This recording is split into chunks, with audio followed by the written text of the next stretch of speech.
found that it was truly amazing that step 2 in the Venus Supra contouring and polishing system, step 2 brought out this luster, and it happened quite easily and just looked beautiful. The incisal translucency at that point too just seemed to pop, and it was amazing how it almost looked like, well, it did look like we had used multiple materials and shades to achieve this natural effect. So to do our secondary contouring, where we're trying to build in some subtle undulations and such to make them look very natural, we'll be using the Venus Supra contouring and polishing system. There's a pinkish colored, which is in step number 1, and I'm going to use the wheel here to begin with, and then there's a grayish colored step number 2 that we'll use to get our final polish on. There's also 2 different sizes of cups and 2 different sizes of points to use. These are embedded with a diamond powder. They're autoclavable, so you'll be able to use these till they wear out. My purpose here is to end up with something that doesn't look like it's a cut or groove in the tooth. And so taking this slowly and carefully is really important. That's another reason why I'm moving this thing side to side instead of vertically, because that would be much more likely to create a cut. And then I'll look at that in the mirror. It's just starting to show a little bit of anatomy change there.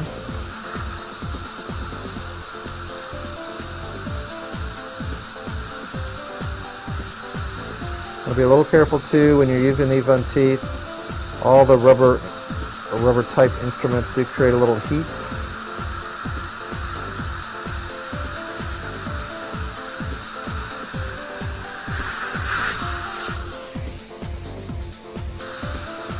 But again, very nice system here, because it's hard to make it too deep too fast.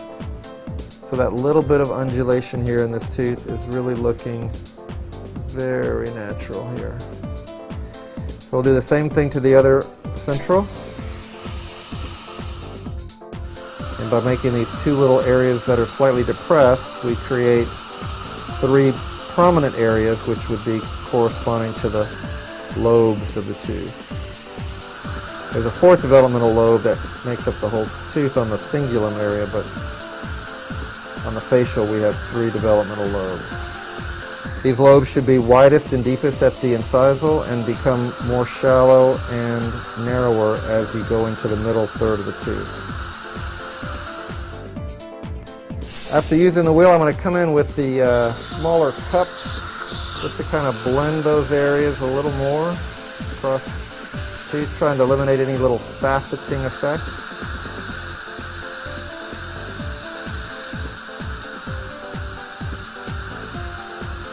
You could also do this with a disc, although it's handy to have the same equipment out that you can do it all at once, so it works very nicely. Now at this point, I'm going to come in with the wide cup on step 2, which should give us our highest luster. So now what we're doing is just creating a high shine. This is at 7,000 RPM, which I think is a good speed for this, to not worry about heating the tooth up too much, as long as you're lifting off the cup and moving it around a little bit. You could also jump from tooth to tooth to prevent worrying about overheating anything.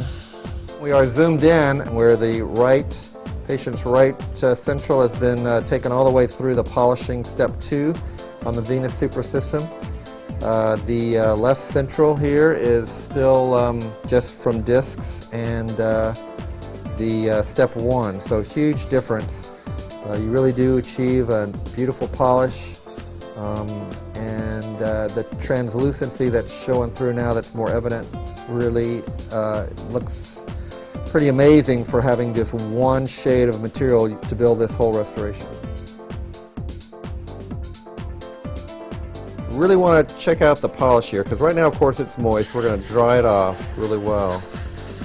And even when it's dry, you can see that luster. Let's zoom in on this and really look closely at that. I think that looks pretty darn good. I think that using a material that can polish this well, like this Venus diamond here, will mean that most cases don't need to have microfilm.